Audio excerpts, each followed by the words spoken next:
Welcome, welcome to folks that are coming in. Great to see you. Well, happy Lesbian Visibility Week. Welcome to the Beyond the Rainbow, the Terms We Use panel. Before we begin, just a few housekeeping notes. This event is being recorded for our archive. Please mute yourself during this event to avoid interruptions. We will have some time for a brief Q&A portion at the end of the program, so you can please put your questions in the chat. We'll make sure they get to our moderators. We'll also have a feedback form that I'll be putting through the chat intermittently. So we would love to hear your thoughts about what you think of the panel, your interests. Please share your thoughts with us when you have a moment. And before we start this panel, whoops, I lost all my stuff. It just disappeared. I wanted to tell you that it is Lesbian Visibility Week. That was started in 2020 by Linda Riley from Diva Magazine and the Diva Charitable Trust. And the Curve Foundation, we are the proud stewards of Lesbian Visibility Week in the US. A little bit more about the Curve Foundation. We are the only national nonprofit that champions the culture and stories of LGBTQ plus women, trans and non-binary people through community building, preserving history, and intergenerational programs like this one today. The organization was built on the legacy of Curve Magazine, the groundbreaking lesbian publication founded in 1991. So please make sure you're on mute, turn your camera off during the screening if you like, and enjoy. I'm going to hand things over to your incredible moderators, Anna and Lynn. Thanks, Dana. I'm excited to be here as your co-moderator. I'm Anna DeShawn. Pronouns anything respectful is amazing. And I'm host of the award-winning podcast Queer News and co-moderator for this panel. Hi, everyone. It's so great to have you all here. I'm Lynn, they, she. I'm here with Give Us the Floor, a nonprofit for youth, by queer youth, and for queer youth. Happy Lesbian Visibility Week. I'm so glad to have you all here. So this panel, we're going to look at how terms have shifted, why some create connection while others create tension, and how important it is to have intergenerational conversations as language evolves. We'll also make space for disagreement, okay, including debates around terms like queer and FLINTA, and how those conversations reflect broader questions about inclusion, history, and community. So to start off, we want to have a good time, okay, today, and we've got a polling question for you that we would love for you all to begin filling out as we do introductions of our amazing panel.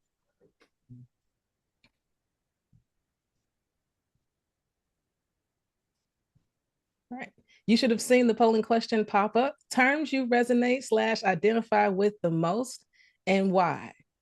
This should be really fun, Eva, so I can't wait to see the responses. I can start with the introductions. First up, we've got Kim L. Hunt. Kim is a dear friend, so I won't go into that. But she has used her platforms in storytelling, public speaking, and civic engagement to curate brave, inclusive spaces for social change for over 25 years. Kim's personal vision is to co-create the beloved community that MLK and others have dreamed about, and her mission is to ensure that all the co-creators are at the table. She is currently the executive director of Pride Action Tank, a project of AIDS Foundation Chicago, where she also serves as the vice president of special projects and innovation in the policy and advocacy department.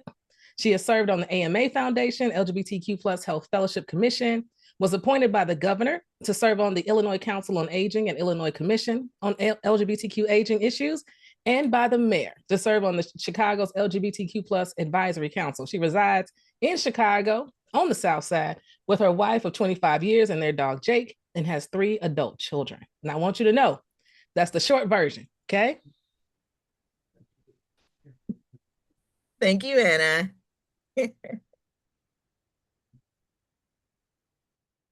And I can go ahead and introduce the Gen Z panelists we have with us here today.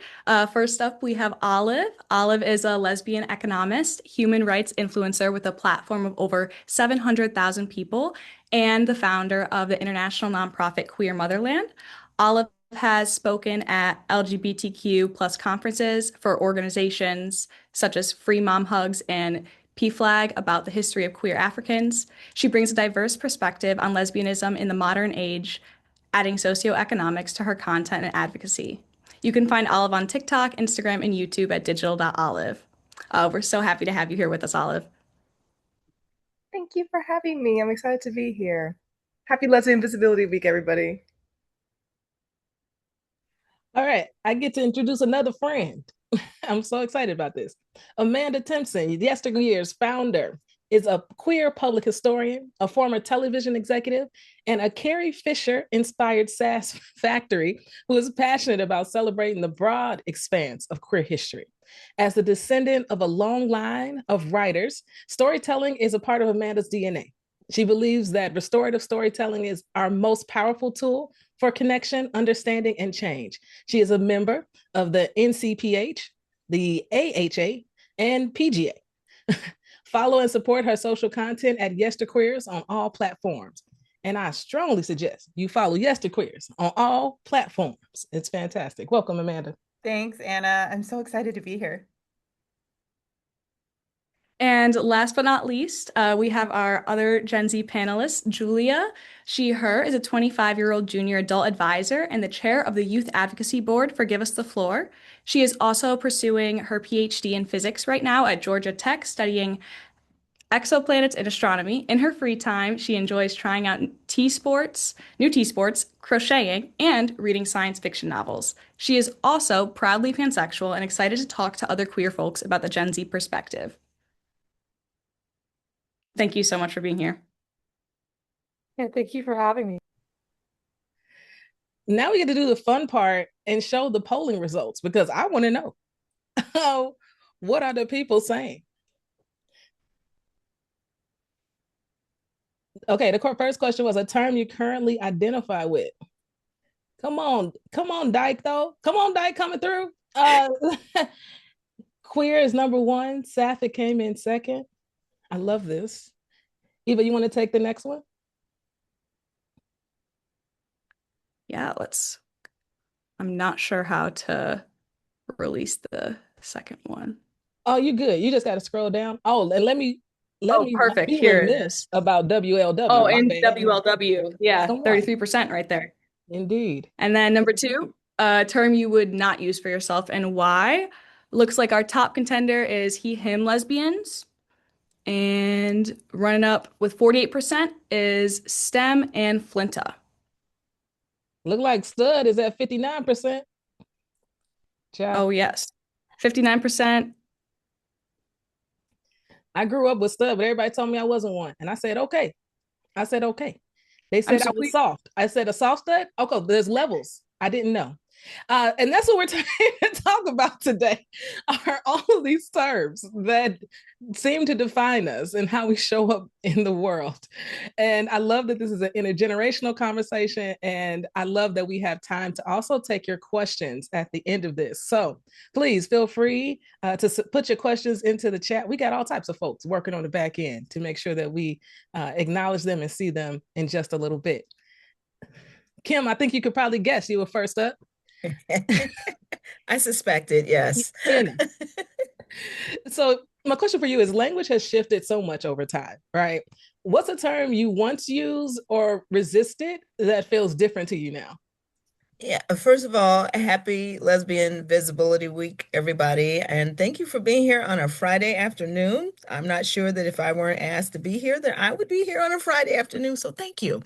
To get to your question, first of all, I'm with some of the people in the chat. I don't know what some of those terms are. So I would not be able to respond honestly to some of those. Anywho, I will first share that I'm a late bloomer. I came out in my 30s and didn't really know for quite some time that I needed to come out because my sexuality wasn't something that I really thought a ton about. I assumed I was heterosexual. I followed the path. I went to college. I got married after college to my college sweetheart. We had children. We bought a house, cars, vacations, all the things.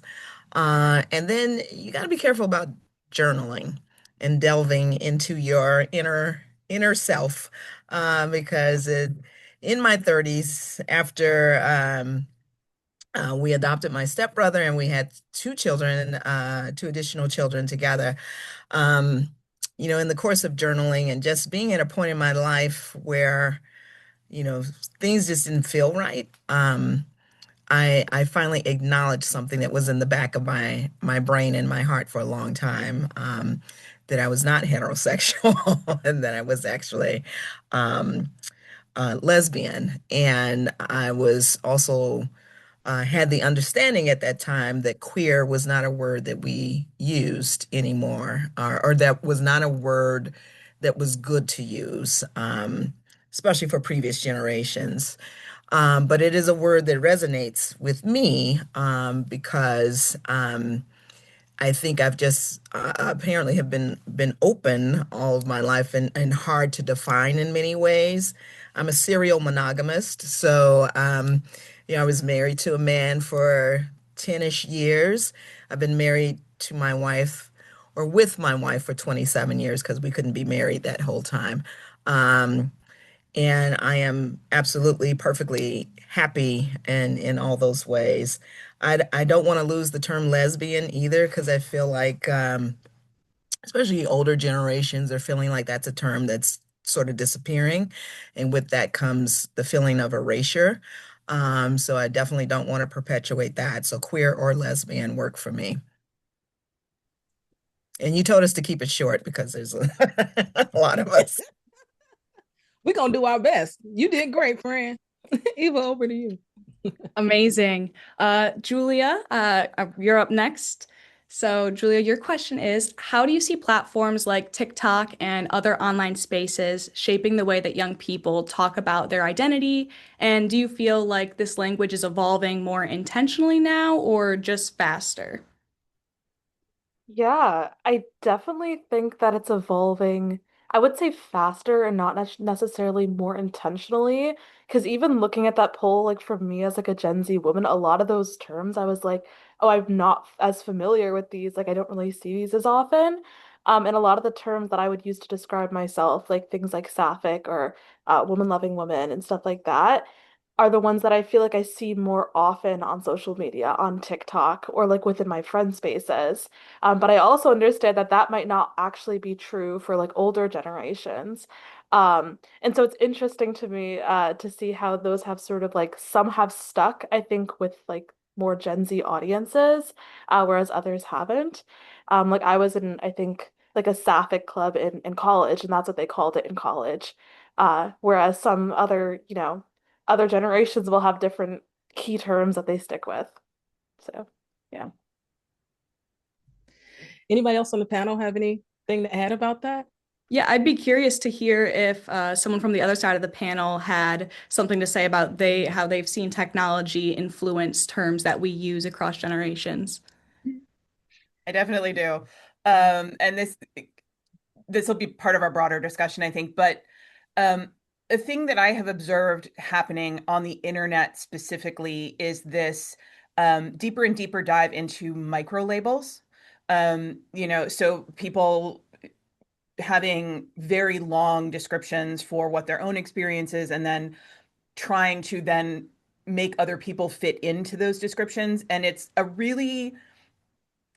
very different from what it is like to be in community in person, especially I think for those of us who are in older generations where like we didn't have a ton of conversations at like bars in the 90s about what we were calling ourselves or each other, you know? And I think that that conversation is useful and valuable because I think it highlights a lot of things that have been traditionally overlooked. But I also think that we can get a little lost in the sauce, a little like forest for the trees going on with those kinds of conversations. Yeah. I have a point to make about that because I love TikTok. I love social media. I was an iPad kid. I grew up on a Tumblr for most of my childhood, and then Twitter, and then TikTok. It is a whole thing, right? And what Julia was talking about with the like wow, woman loving woman, and very those terms are only on the internet. Like people need to go outside. People need to go outside sometimes and actually meet queer people outside if they can, because a lot of queer culture is built on the internet because a lot of us couldn't have gone outside to meet different queer people at bars, and some people are just children, so they couldn't have gone outside to meet other queer kids. because of their family discrimination or the world discrimination, right? Right. So there's certain terms I've seen online that stick to the internet world. You're not going to meet an actual lesbian person in real life and they're gonna micro label you. Absolutely not. It's just not gonna happen. Maybe that's just my experience in the lesbians I've been around. But I was at an event this weekend and I asked somebody who was visibly masked, visibly very queer. I said, "Are you queer?" And she said, "No, I'm just gay." And I said, "Right, right." Like it's not that they're not queer, it's that they are one older than me. They're older than me by maybe 10 years, but also in the real world, people are talking about actual change happening. While in the internet world, people do in fact get stuck on a lot of labels when there's things that need to be happening. There's people who are being discriminated against. We need to go outside and go vote. Stop worrying about what sexuality you are. Stop worrying about what gender. Go vote. Go actually do some change in the real world. Please, please, I beg. Please, I beg. People just get so stuck up on the label, which isn't a bad thing. It's not a bad thing to say that, hey, studs exist. Love them. What? Femmes exist. There's a difference between femme and femme, and how femmes were culturally married to butches. Like there's history behind our queerness. There's history behind our lesbianism, right? People need to read a little bit more. However, when you're in the real world, I would appreciate if people took all that passion. Thank you. All lesbians go to heaven shirt. Took all that passion and actually put into work in their own communities when it comes to being queer, when it comes to politics, when it comes to social action, and not just have little Twitter thumbs and start talking BS. I don't care. I don't care. When was the last time you voted? Let's talk about that. Add a little bit of intentionality to this. Well, yes. Well, yes. I totally hear what what everybody's saying, and for you in particular, Olive, I love action.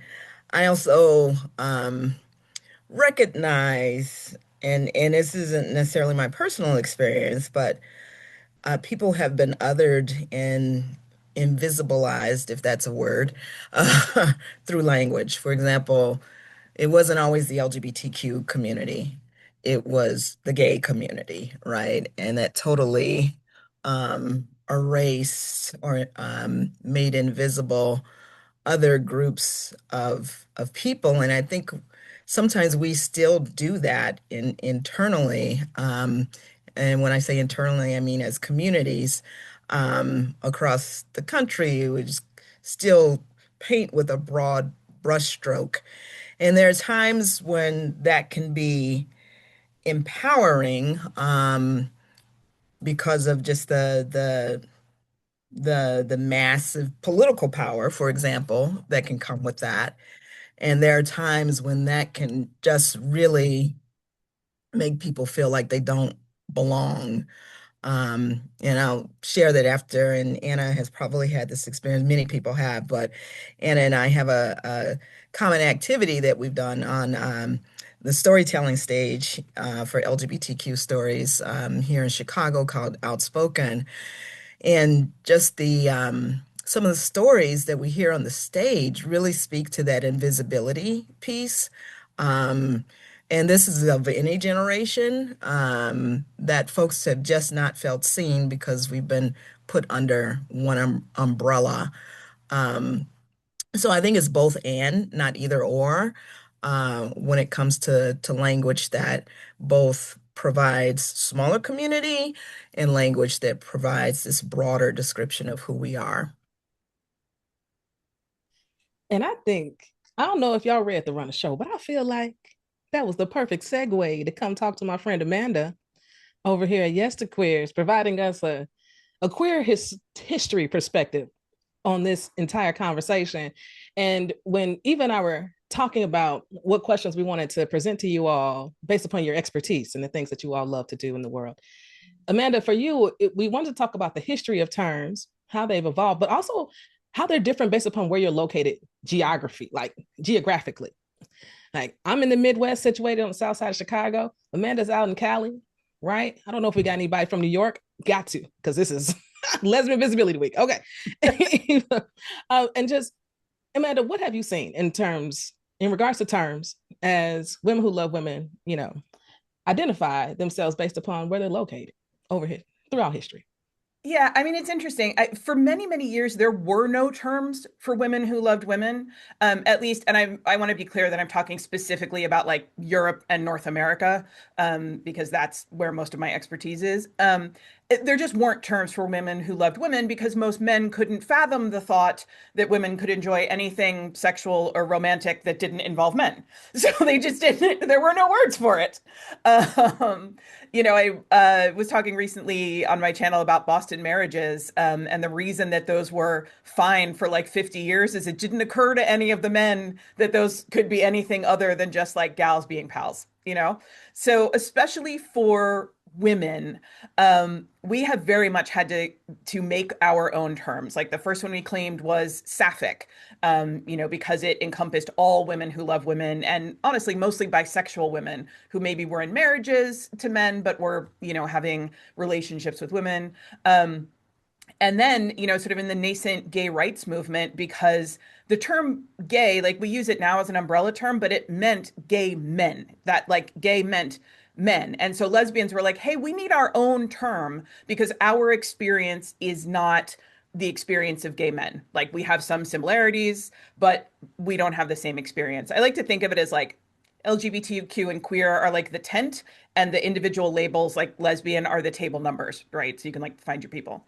Um, and then within all of that sort of like super structure going on about how we claim identities, they're all very regionally specific, right? And there are things that are culturally specific, like stud, for example. That is a Black lesbian term. That term does not belong to anybody else.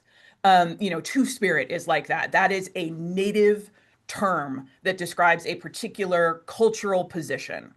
And it leads to one of the things it's led to on the internet is a whole lot of misunderstandings about people being like, well, that's offensive to me. Okay, well, that's because you grew up in Alabama and you're talking to someone who grew up in Omaha, and that language is not the same, you know? So it's been interesting to watch how we have basically almost every term we use for ourselves is a reclaimed slur, like right down to lesbian. Lesbian was not a nice word when lesbians claimed it. And I love that for us, right? That we're like, yeah, no, you can throw all these words at us and we're just going to take them and own them. But I do think that that gets lost in conversation sometimes when you don't realize that you're like having a cross-cultural conversation, whether it's, geography or, whatever culture or community you're part of. And I wish that more people would be more curious as opposed to immediately being like defenses up. It's so interesting. I didn't realize lesbian was a bad word at one point. It was a very clinical term, and it was sort of like it's like I can't think of a really good parallel, but it was like a clinical not good diagnosis, right? For like what was wrong with women who loved other women. And of course, because sapphic women are great, they were like, nope, we're just going to claim that and we are going to lean all the way into that. And I love that. So interesting. Anybody have anything to add to this piece of the conversation? I'd love to know where you're located and maybe terms that you all use that like Amanda's accurate. I'm in Chicago. Stud is that was the word that I learned when someone figured I was queer. But they knew before I knew. Okay. Uh, Kim, what words do you hear in Chicago? Well, I was never thought to be a stud. I will say that. Heard. Same gender loving is one that Black folks, particularly in my experience, Black people connected to church, church homes have used quite a bit uh, to to mean all the things that you know that it means, but with more words. So Yeah. that's one that comes to mind. Yeah. Olive, what you got? I'm from Texas, but I was born in Owerri, Nigeria. And you would think, because I was raised in the South, that we have a lot of slurs or bad words. I was grown around a lot of gay people. All my friends were always gay throughout my life. And I could see gay sees gay. So I was always around people who kind of had the same internet experience as I did. We had a lot of knowledge of internet culture, which brings in what Amanda was saying, like two-spirit. I knew what two-spirit was at the age of like 8 years old. I knew what certain words were from a very young age, even if I didn't know fully what my sexuality was, because I was just really exposed to a whole queer environment, right? So in Texas, it's a big internet culture. Like if you're in a gay space, people are gonna know exactly what you're talking about. If you're saying, especially because I'm around people my age, I think that we have to think of the age category too. I'm 23 years old, so most people I hang around with is in their 20s. We're all on the internet in some capacity. It's not going to we're not going to not know the history of something because I'm only around people who only know the history of being queer, like people who read certain books about it, people who have been in the queer space for years, or people who have activism in their entire lives. Yeah. Love it. Julia, what you got? Yeah, so I'm currently in Atlanta, Georgia, but I grew up in Connecticut and I also went to school in Philly. So I've had a Oh, couple different experiences. When I was in Connecticut, I feel like my friend group, um, often, because again, same as Olive said, a lot of us were gay. You just kind of realize like everyone else is like, oh yeah, I get along with other queer folk. And I think we'd often use the words queer or just be like gay as an all-encompassing term.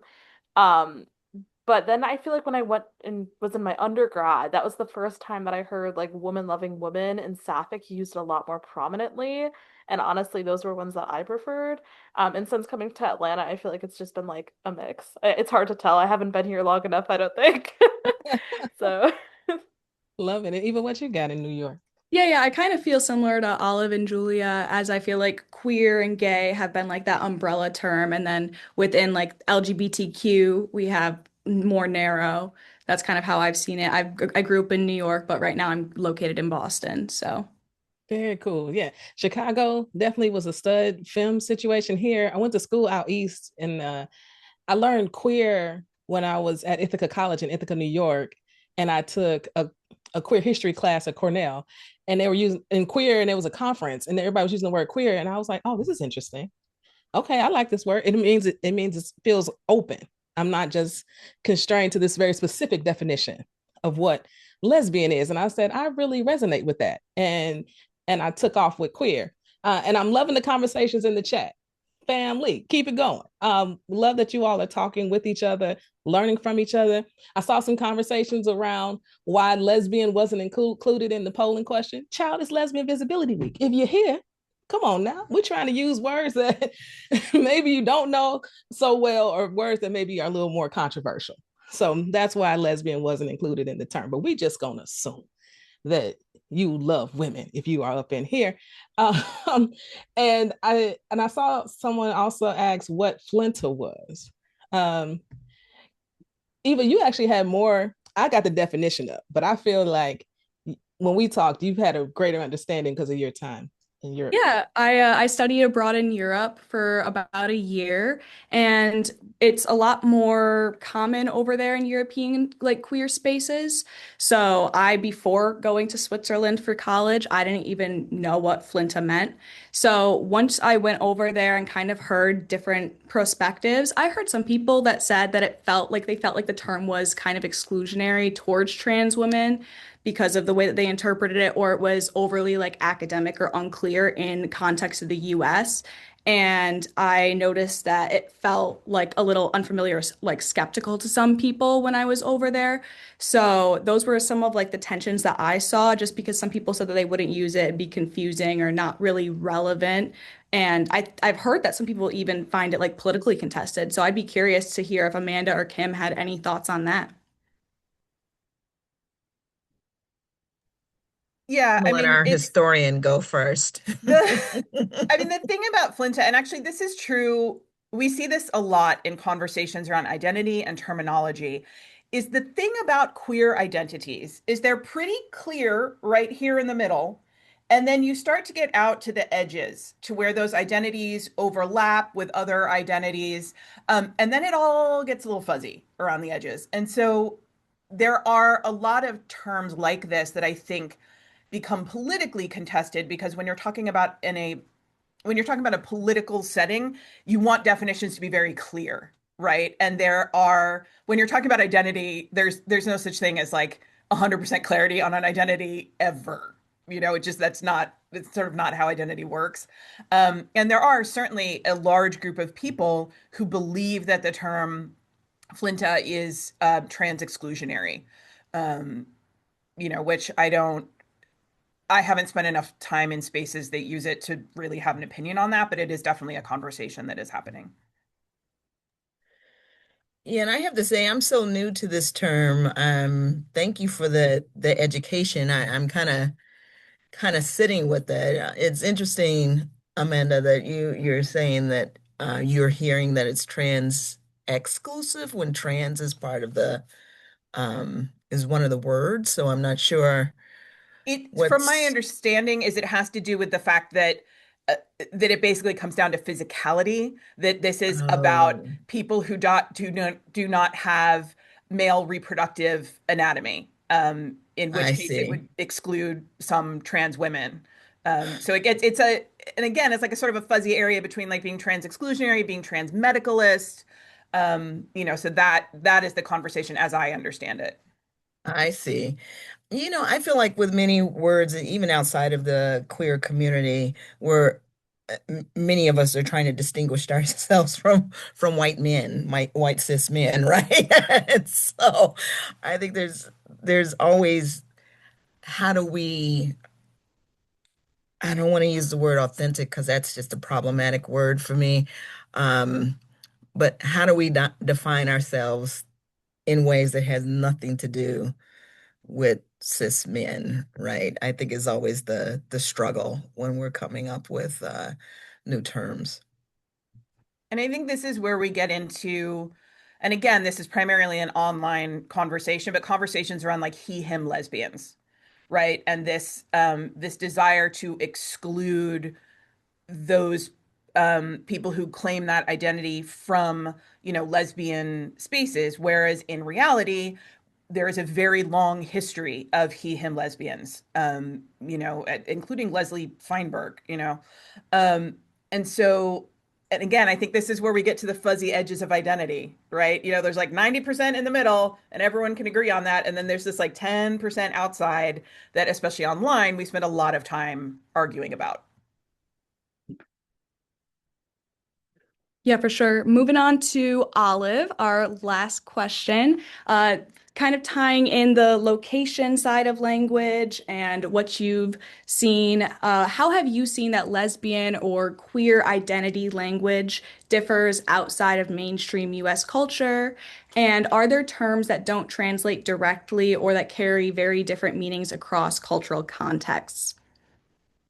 Okay, yes. So for background about me and why I'm going to be saying the things I'm saying, I run this nonprofit called Queer Motherland where we advocate, educate, and build community for queer Africans across the diaspora. We host monthly events, either in person or virtual, and our Instagram page is at Queer Motherland. And we talk a lot about the history of queer people in Africa. We have presentations about it, we have workshops to teach this specific subject about queer Africans, right? And this the way queer is defined in African culture pre-colonization is a very distinct difference to how it is right now. And these things cannot be, it's water and fire here. Like, that's not the same thing as it is in the US because of the history we have in Africa around queerness, right? So we have these things called, there's a people group called the Ashtime people in Ethiopia, where they're a third gender. They were recognized as third gender before colonization. They were ultimately killed off and discriminated against so much that they no longer exist. But they're known as a third gender, which we would describe now as maybe trans or non-binary. But we cannot put those same US words towards African cultures because it gives white savior, it gives Western savior, right? You just can't do that. So because I grew up in the US, I have a very removed removed ideology of queer people in Africa. So I usually talk to queer people in Africa about their current experience, how anti-LGBTQ plus laws that are going on in Senegal, Burkina Faso, Kenya, Ghana, Nigeria, and like what's happening over there. And recently, me and my group, because we're all lesbians, and my board members, we're all lesbians. We have one he, him lesbian who's a trans mask, and we have one femme lesbian, and then me, lesbian. And there's certain words like Letty. Letty is a South African term for lesbian, which was used as a slur. This is very common throughout all of history when it comes to places that have been colonized that have used certain words, especially lesbian, as a slur. So Letty is a slur in South African lesbian culture. However, now they reclaimed it. So when someone says, I'm a Letty, that means they're lesbian, right? And because South Africa had gained queer representation and legalized gay marriage in like 2001, 2011. It was a minute ago, right? It's more prominent to see gay people. However, lesbians are still heavily discriminated against through things like corrective rape. If you guys don't know what corrective rape is when someone sexually assaults somebody because they assume them to be a lesbian, especially if they are a mass presenting lesbian. The whole idea that people did not even contextualize that lesbians existed in the first place is a huge thing. And especially when people go against the gender binary, that's a huge thing that creates a lot of violence because people, if someone was raised and born to only see women and men in one way and you immediately change that and you don't fit their way, violence starts coming up in everywhere in the world, especially in African nations that were so heavily colonized because of European colonization, because of Muslim colonization as well, Arab colonization. Cool. We also have things like malume, which is a masculine presenting lesbian in South Africa as well. Those are the people who usually get the most discriminated against because gender, sexuality, whole lot of things going on right here. The intersectionality of it all, whole lot of things. And there's so many different definitions. Like lele is a Ghanaian lesbian term, which I heard from somebody who lives in Ghana, and she told me like we have this word called lele. Of course, I would not have known about this word. I'm not Ghanaian. I'm not from Ghana. I have never lived in Ghana.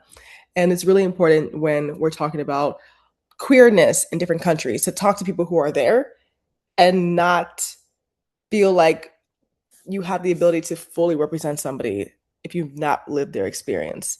And that's what we try to do in Queer Motherland, where one of my board members, they're Ethiopian, and he's lived in Ethiopia for 18 years. So when I talk about queerness in East Africa, he's our first point of contact. I don't say anything. I'm West African. I don't say anything about that. It's not my business. However, if it's something that I can represent, I will do it. But when it comes to African and the Southern global region, we have to put those people who are there first and foremost and not feel like Western savior. I'm never trying to do all that. No, I'm trying to bring more people into the ideology and get more people into the group who have their own experiences so they can be shouted out at all times. Yeah. Thank you so much for that perspective. Of course. I love all those terms. So Letty, that's how it is. Lely. Letty. It's how I was told it was pronounced. I'm not Ghanaian, babes. Right. It's not language. Me either, but I like it. I like it too. I like it. Family, we see all of your comments in the chat. We've been having such a great conversation. This is a time that we're opening it up to questions. So if you've got questions, this is the time. We've got Dana back there looking for them on our behalf. But to start off this segment, we saw conversations happening around the words dyke and around the words queer. So I'd love to open that up to the panel. How do you all feel about those two terms? Do they resonate with you? Or are you just like, no, I will not use these words? For me, like the word dyke to me gives me like white mask. That's exactly what I picture in my mind when I think of the word dyke. But I know that's not the history behind the word dyke. And because I think I'm a part of the generation that we were just moving away from that word. So I didn't see it as much in my internet culture. I didn't see it as much actually being said out loud. So I'm using words like butch a lot more. I'm using words like stud. I'm using mask to describe what people would have described as dyke in the past. And I know dyke was used for basically anybody who was a woman-loving woman and derogatory term. However, now I just don't hear it as much, but I know, yeah, like I see it written, but I've never actually heard someone say, oh, that's a dyke. Hello, who are you? Who are you? No, I haven't ever heard it in real life.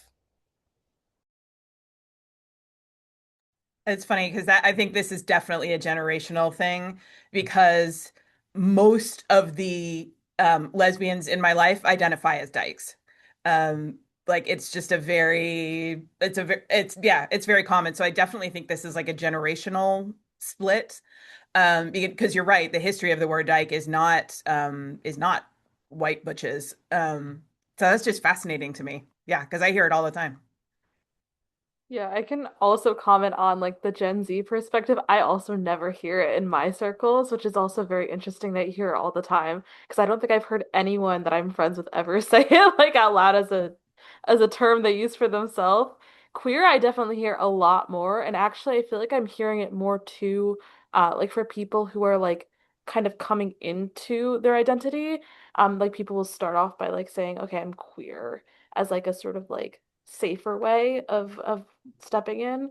But also I hear that one a lot more. I love how the dykes are showing up in the chat. Uh, I'll say for me, when I was coming out in my 30s, that's the last word that I wanted to hear associated with myself because it felt like such a harsh word. And anytime I'd heard it in the past, it was a slur. Um, and that didn't change for me until I went to my first dyke march. Um, but at the same time, I didn't feel like that was a space for me necessarily because at the time it was mostly white lesbians in Chicago with a sprinkling of people, women of color. Um, and so it was a space that I had to grow into, and to even be able to accept the term, because even when you hear it, the way your mouth forms and all of that, it just sounds harsh to me. But my view, that view has been tempered with, real life and being around people who identify as dykes without apology.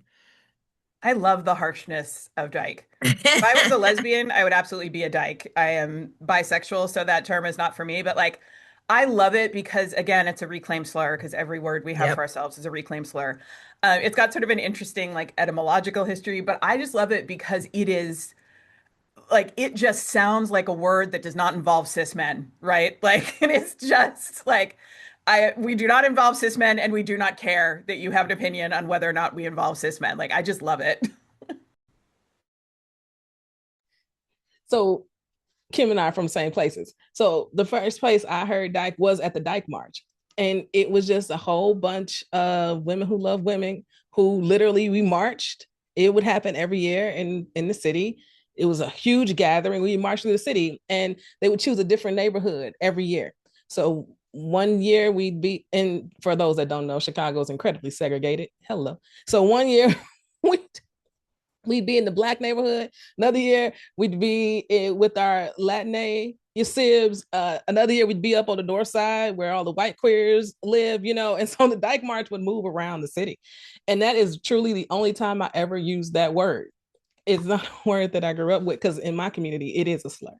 When people call you a dyke, it's a slur word, not one that's been reclaimed outside of the Dyke March in the broader community. Yeah. Eva, do you use this word? Yeah, I kind of feel the same way as you. It hasn't been a word that I've really seen too much of. I've kind of seen it as like a slur or word that not a lot of people around me use. I wasn't around, I don't think around like the Dyke marches. I'm a little too young for that. So from my view, it was always like not really a word I included in my vocabulary right away. It was more like queer and the broader terms.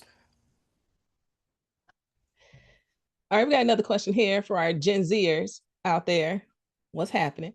Did queer never have a negative connotation when you were growing up? Was it always seen as a positive word?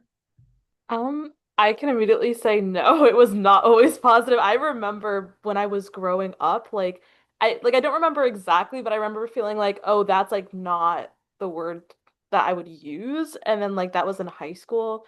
And once like I, went to college and I feel like I met more people who identified with it, it was like, oh, okay, now it's like more normal for me to hear it. But growing up, yeah, I felt like at least even in Gen Z, it felt like I had some negative connotations that were attached to it. Queer was definitely like the go-to insult, especially for people who didn't understand the LGBTQ community. I felt like at least when I was growing up. Yeah. For me, I remember people saying like, "Oh, that's gay. Oh, that's queer. Oh, that's that," throughout school and everything, right? And there was this big shift. COVID 2020, that was a shift where everybody and their mother was inside and we were all on the internet and we were all consuming internet culture made by predominantly Black queer people. And when people saw the language, people wanted to be like, people saw how much culture and was made by Black queer people on Twitter, on TikTok, on all social media. So they wanted to join and be a part of it. Like a lot of our lingo we use right now is from Black queer culture, right?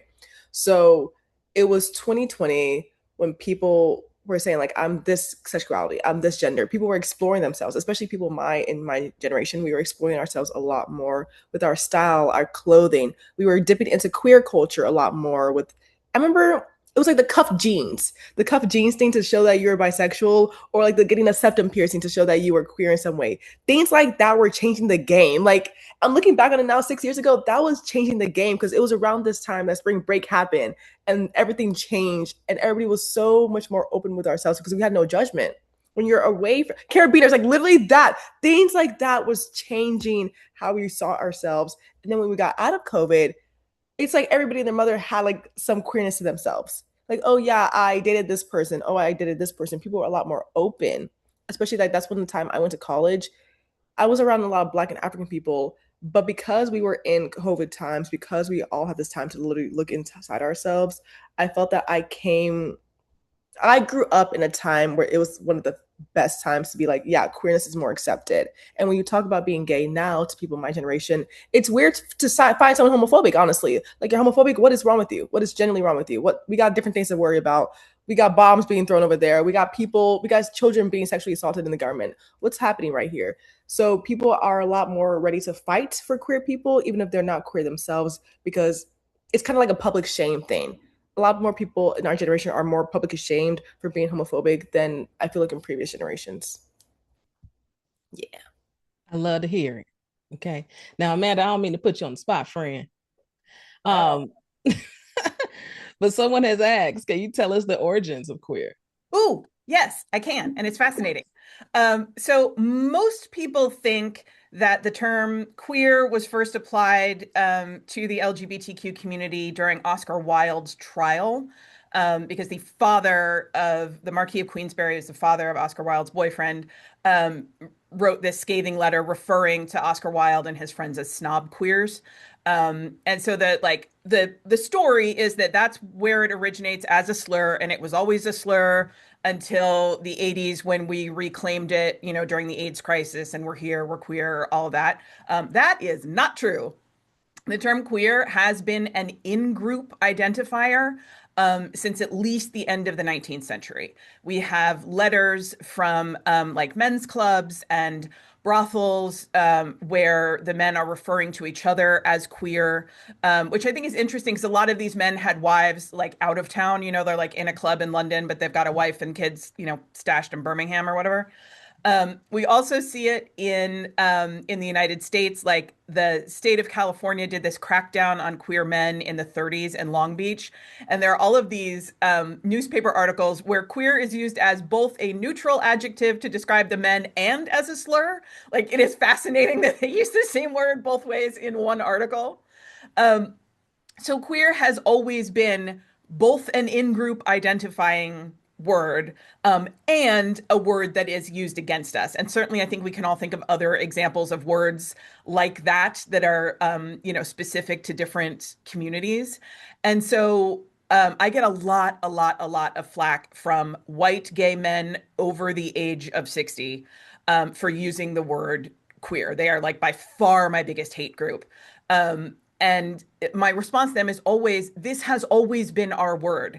And yes, it was weaponized against us. And yes, that was violent and terrible. And a lot of people have really, really difficult memories associated with it. But it has always been our word. And I refuse to let homophobes take anything else that belongs to us. Can you go into why a lot of white gay men did not like the word queer? Because that's interesting to me. There are two reasons. The first reason is just like it was weaponized against them, right? Like that is the word they heard most often growing up. And so it's like a trigger response. Here's the other reason, because it is specific to white gay men. White gay men want to live lives of privilege that come with being a white cis man in the United States. And when they are lumped in with a broad community that includes people that they think are unworthy in some way or who might threaten their privilege, they are going to push back against it hard. like hashtag not all white men, but like Peter Thiel is a white gay man. You know what I mean? Like Tim Cook is a white gay man. And so it is a direct challenge to their privilege because they have basically carved out a world where they're like, we're just like all the other cis white gay men, like we sleep with each other. But other than that, we're totally the same. They do not want to be in community with the rest of us. Right. Where's I my drop the mic emoji? Where is that? I couldn't find it. I remember reading this article like last year, summertime, of this white gay Republican man, already an oxymoron, but a white gay Republican man writing an article saying that gay people need to stop shoving gayness down everybody's throats. And I'm thinking to myself, you're right there. You are right there at the guillotine. What are we talking about? Like, it's the lack of intersectionality that comes in with when it comes to race, sex, gender expression, sexuality, political groups, right? People tend to, even the cis people, right? Okay, so that article was made from a TikTok. The TikTok was saying that it was two gay women saying that, oh, why do we have like the gay BCs or something? Like, why is that the book section in Barnes and Nobles? You're two gay women in an interracial couple. What are you talking about? What are we actually talking about, right? It's people not understanding that this was coming before you. And because people were so outspoken before you, people were so saying, like, hey, we need to be loud. We need to just be a lot more intersectionality. We need to invite everybody into this conversation. And then they're saying, oh, to go back in time. When 2015, we just got gay marriage. That was barely 10 years ago, mama. We just got gay marriage to this day. Like, it's a lack, people, white gay men not understanding that lesbians are the reason you guys are still alive. Lesbians are the reason that you guys still have rights. Lesbians are the, like, black lesbians, trans women. For God's sake, Stonewall was made by a black trans woman. For God's sake. It's things like that where people just don't understand that they will die if they are not inclusive of everybody in their community. And that's Yeah, so silly. it's really common for people to believe that they can sort of like save themselves. And like it will protect them for a while, but historically that has never worked out in the long term. Like one of my favorite examples is Hitler's right-hand man, Ernst Röhm, was a gay man. And he was protected right up until Hitler didn't need him anymore. And then he was murdered by firing squad, as were all of his officers. So like it'll protect them for a while, but then we're all going to be in the camps together. So like see you there, Chad. Those are very interesting points. I think that as a Gen Zer, I'm going to move on to another question. Growing up, butch compared to mask. I think this is a very interesting conversation. Growing up, I saw butch as a more like big bad, like this is the strong identity word. And then mask, especially when we transitioned into what Olive was talking about, COVID-19, 2020 era, there was like, hey mama's lesbians, and there was like this obsession with like mask femme relationships. And like there was a problem with Gen Zers where we were like, oh, you can't have a femme on femme relationship. You can't have a mask on mask relationship. Like there's a mask femme. And then that was like the main word that I saw over social media, and that like evolving into people really wanting to fit into that description of either mask or femme in that categorical nature. I wasn't sure if Amanda, maybe you would have some sort of historical perspective on the butch side of this. I feel like the word was growing up was very stigmatized for me. So, I do, but it looks like Kim was going to say something, so I'm going to let her talk first. Well, I was just gonna note that I don't think that's anything new. You know, Anna talked about, Butch Femme in Chicago, studs in Chicago and Butch Femme. I mean, the roles, the replay of the heterosexuality in the queer community is not new, and frankly, I don't understand it. I mean, why are we replicating that bullshit?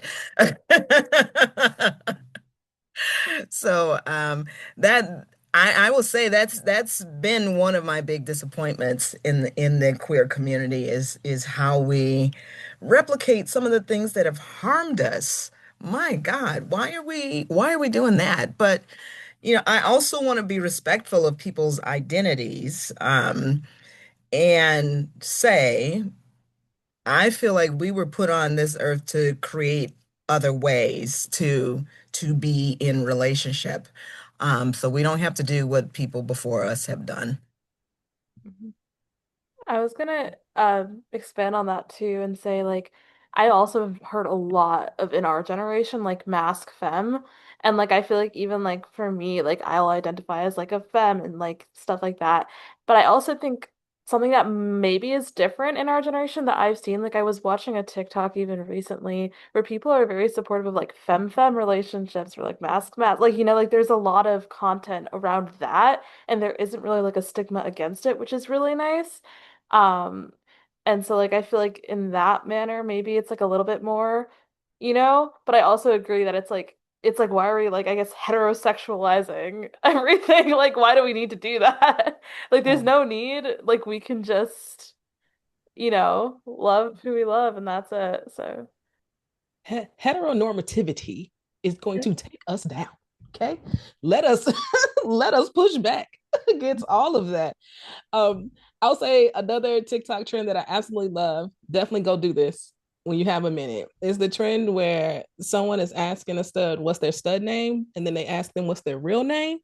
Just do yourself a favor. If you're having a down moment, you need a laugh, go to TikTok. What's your stud name versus your real name? It's amazing. It's hilarious. And there was a time in my life people wanted me to have a stud named child. My name is Anna. I can't do that. My name is Anna.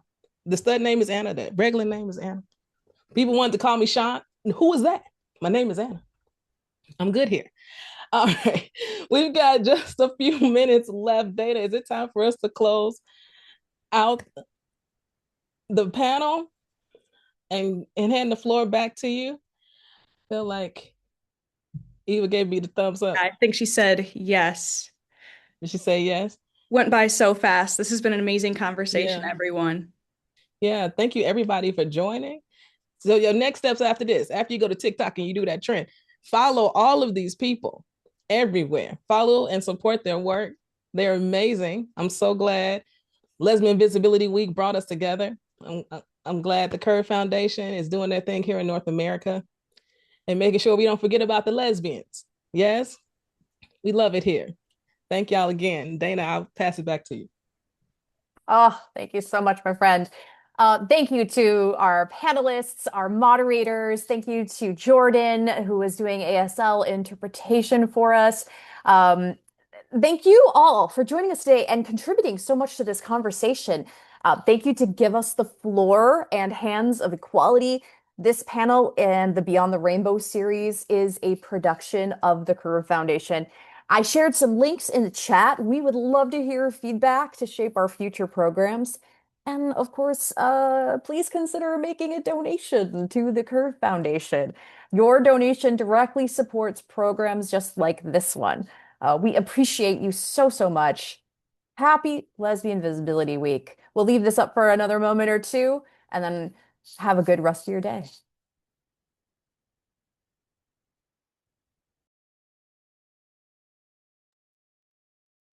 Thank you for having me, guys. This was so much fun. It needs to be an ongoing series. There's a lot to talk about. Yeah, we could have been here for another 2 hours. An hour's not enough time. And you are all so amazing. What a great conversation. This is what we need more of. We need to use the internet more for this and less for like yelling at each other on threads to score dopamine points. Look at there. The internet for good. Thanks. Bye, everybody. Bye. You.